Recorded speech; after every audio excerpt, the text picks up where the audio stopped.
Morning everyone, welcome to আমন্ত্রণ। সবাই খুব ভালো থাকুন, সুস্থ থাকুন, সাবধানে থাকুন। আজকে আমি দেখাবো ফ্রুট স্যালাড। তো ফ্রুট স্যালাড করতে আমি এখানে বিভিন্ন টাইপের ফ্রুট নিয়েছি। যেমন এখানে নিয়েছি স্ট্রবেরি, এটা আলু বোকরা, চেরি, কালো আঙুর, লাল আঙুর, এটা হচ্ছে পিচ ফল, শসা, আর এটা দেখতে ন্যাশপাতির মতো, কিন্তু এটা ন্যাশপাতি নয়, এটা খেতে কিছুটা বেলে আপেল আছে না, ওই বেলে আপেলের মতো সুন্দর একটা ফ্লেভার আছে। এই ফলটার নামটা আমি জানি না, কারোর যদি জানা থাকে আমাকে কমেন্ট করে জানাবেন।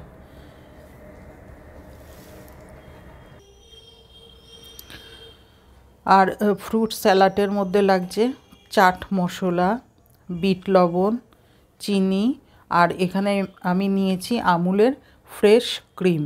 এই দিয়ে হয়ে যাবে ফ্রুট স্যালাড। এবার আমি ফ্রুটগুলো কেটে নিই, যেগুলো একটু বড় ফ্রুট আছে ওগুলো আমি একটু কেটে নিই।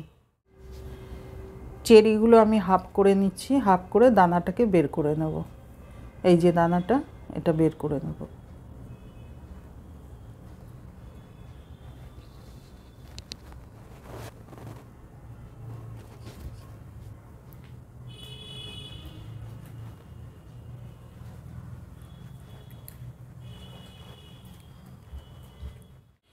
ফলগুলো আমি সব ছোট ছোট করে কেটে নিলাম। এবার একটা বোল নেব, বোলের মধ্যে সব এক এক করে ফলগুলো আমি ঢেলে নেব।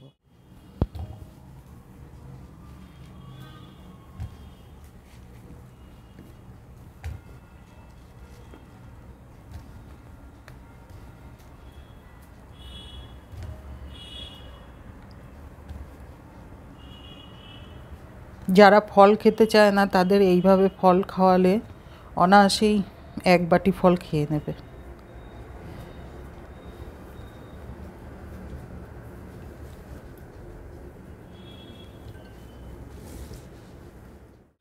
ফলগুলো আমি বোলের মধ্যে নিয়ে নিলাম। এবার দিয়ে দিচ্ছি বিট লবণ, চিনি।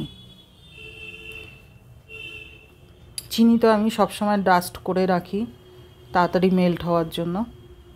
দানা চিনি দিলে কি হয়, পরে মেল্ট হতে সময় লাগে, তারপরে জল ছেড়ে দেয়, ওই জন্য আমি ডাস্ট করে রাখি। দিয়ে দিচ্ছি চাট মশলা।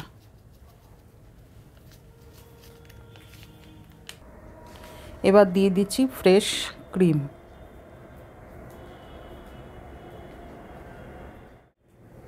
আমার আগের ভিডিও যদি না দেখে থাকেন, ডেসক্রিপশন বক্সে লিংক দেওয়া থাকবে, লিংক থেকে দেখে নেবেন।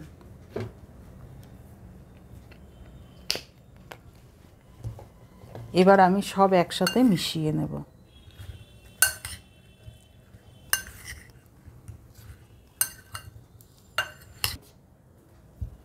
প্লেটে আমি সার্ভ করে দিচ্ছি। হয়ে গেল ফ্রুট স্যালাড। ভালো লেগে থাকলে like, share, comment and subscribe করবেন। সাবস্ক্রাইব করার পর পাশে থাকা বেল আইকনটি প্রেস করে দেবেন। আমি যখনই নিত্য নতুন ভিডিও আপলোড করব সবার আগে আপনাদের কাছে পৌঁছে যাবে। আজকের মতো বিদায়, দেখা হবে নেক্সট ব্লগে।